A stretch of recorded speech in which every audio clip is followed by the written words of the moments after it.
Main topic. All right. This is one that you and I have talked about before, before we did this channel. Okay. And I feel like we need to touch on it. Ooh. Why are all the cliches true? Gear-wise, guitar-wise, why are all the cliches true? Like, you go with a Gibson and a Marshall, you plug it in, bam, there's a sound. It's the sound. A Fender into a Fender, bam, the sound. there's a sound. You know, a Klon and a Marshall. All the cliches. They're right. All the cliches are right. I don't know why they're right, but they're right. They're also cliches for a reason. Yeah, but I think as guitar players, we always want this, brand new sound. We want something completely different. Yeah. So, I was culprit of this when I first started playing is, I'm avoiding every cliche possible. Yeah, I don't want to be that cliche. I don't want to be a dude playing a Les Paul and a Marshall. No. Yeah. I'm going to have my own unique sound. Yep. And I'm going to get something completely different. I'm my own person. Yeah, I don't need this. But guess what? When I go to the cliche, I'm like, this is more me. This is what I want. I think there's something to do with the cliches. Obviously, the cliches are right for a reason. They've been tried and tested, right? And they've been proven that they work every single time. Mm-hmm. I think also a lot of the cliches, if you look at what they are, Fender into a Fender into a Marshall too. Okay, yeah. Hendrix, right? There's a lot of guys, you name multiple. Or a Gibson into a Marshall. I think a lot of those cliches,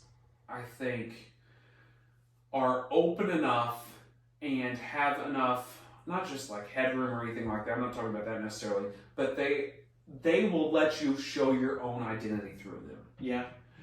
Everybody's looking for their own special sound, and they're plugging into the same high gain BS that everybody else is plugged into. Yeah. No knock on them, but I think of Friedman. They're an awesome company. They do amazing things. Yeah. But when it comes down to it, I don't feel like there's anything special, and I don't mean that bad because they're great amps. To me, when I think of them, I think of I think the Phil X head might be an exception, and maybe what was it, the Dirty Shirley or Bucks and Betty or something that was probably an exception to the rule, and I think his new Plex is probably an exception to the rule. Okay. But the Brown Eye and all that type of stuff, I think a lot of it felt kind of like what Phil X was doing when he was playing with Daughtry and stuff. Mm-hmm. He had that wall of sound. He had multiple amps and multiple guitars all going in this big wall of sound, and they were painting them in different directions. And it just sounded like this big, thick wall, and it was awesome sounding. Yeah. But it didn't sound real unique or individualistic. And I think if you listen to any of the players that have that truly unique sound, most of them are playing the cliches. Yeah. I mean, look at all the studio guys, the guys that we really like Bukovac, Brent Mason. They have a bassman. What else do they have? They're big heads. They have they've always got a plexi. A plexi. Usually it's a Samson era matchless. Yep. There's usually a tweed in there somewhere. That's true. It's like a tweed deluxe or a high powered twin tweed. And then there's some type of blackface amp a lot of times too, right? So they've got a vintage blackface Princeton or Deluxe or something along those lines, or maybe they've got an oddball matchless or something. Mm-hmm. But there's the handful of cliches they've got. You're right, absolutely. Matchless, Marshall. And these are just amps for the most part. But the guitar world's the same thing. Yeah, and they've got the same guitars. Yeah. I mean, same guitars. They've all got some type of Les Paul style guitar. Maybe it's slightly different.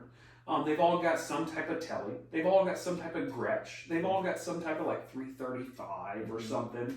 They usually have some type of Strat in their bin. And, sometimes it's reissues. Sometimes it's the real vintage piece, depending on who you're talking to. Not us. We can't afford vintage. That's not us. It's usually not our vintage piece of gear, even though I, drool over it very Although, often. I'm proud, I do own a 66 basement, and yes, that is bragging, but I'm not trying to be that guy. Dude. Yeah, anyways. But, it's just the head. I don't even have the matching cab. Yes, So, yes. We're working on it. I guess. But, the cliches are always true. Cliches are true. You plugged that basement in, and what'd you do? You were like, it's holy the sound. crap, this is the sound I've been looking for. I plugged in this Marshall. You know what I didn't need? A 50-watt non-master volume Marshall. Didn't need it. Did not need it, but I plugged into it and was like, this is it, dude. Mm-hmm. This is the sound. I cannot leave the store without it. Yeah. This is the one. Why do I still have it? Because if I sold it, I would be super sad, and I would not have the sound. You would be like Dad. Yeah. And you would say, well, back in my day, I had the best amp there ever was. Yep. That's what you would say. And, you know, you probably got people out there that say that too, or maybe it's you. But, like, seriously, you will say, I should have never sold it. Yep.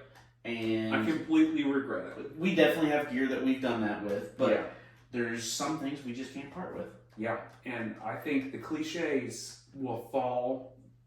I think if you go, plug them in. I should say, we should give this a caveat, because if you're into classic sounds, because if you are into, like, you know, anything that's not classic, let's say some fusion type, some prog rock, some things that call for different sounds, cliches might not be your thing. I would say, though, on that term, those guys, the big hitters in there, you know, you talk about, like, you know, the big hitters in jazz or whatever. If you look at their cliches, because those guys have the same cliches. We're just into the classic rock. I guess that's true. In Southern rock, they've got their own cliches. Yeah. I guarantee those jazz guys, most of those guys are playing hollow body, you know, Gibsons and stuff like that. Yeah. Maybe it's custom made sometimes. You don't know what you're talking about. Let's be honest. No. When it comes to that, but I know there's definitely cliches in that platform. Yeah. Just like there in super heavy metal world, there's a lot of dudes playing. Or bluegrassers. Yeah. There's a cliche for each type of music we play. But Yep.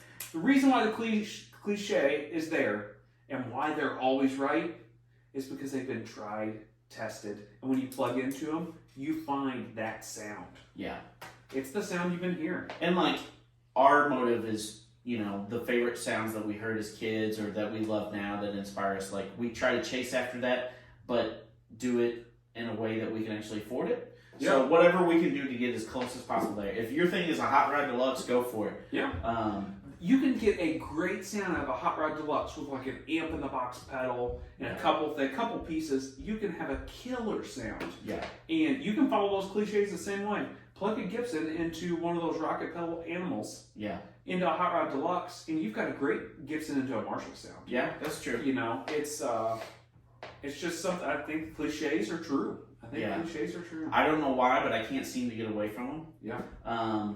You know, I love the classic sound, so to me that's what I go for. But I've never been like wrong when I plug into a cliche. I've never been disappointed when I picked up a D28. I mean, some D28s are better than others, but I've never thought, man, this thing doesn't sound like a good D20. This doesn't sound like a good acoustic guitar. Doesn't sound like a record. Whenever, yeah, right. That's the thing. That's the truth. You pick them up and they sound like records a lot of times. Yeah. Not every single guitar is a winner. They might play like crap. You might play like there's crap. going to be a limit. Yep. And there's levels to the game. You know, I guarantee a 1934 D28 is completely different than the brand new off the factory floor. Yeah. But you still pick up a D28 and it's going to sound like the acoustic guitar you've been hearing for years. Yeah. And there's a reason why. Yep. You know. So, if there's a sound that you've absolutely been chasing for a long time, or there's a guitar player that you've been chasing for a long time, trying to find it in different guitars and like different odds and ends gear, just go out there and just go to a shop where you can play their cliche guitar into their cliche amp. Try it out. Like, it might not even be the wattage that works for you. No. Like, he has this thing, and he's never going to play it. He's never going to play it, but it's a sound that he loves. So, I mean, yeah, at least try out, like, what you're inspired by. That's what we're trying to say. So,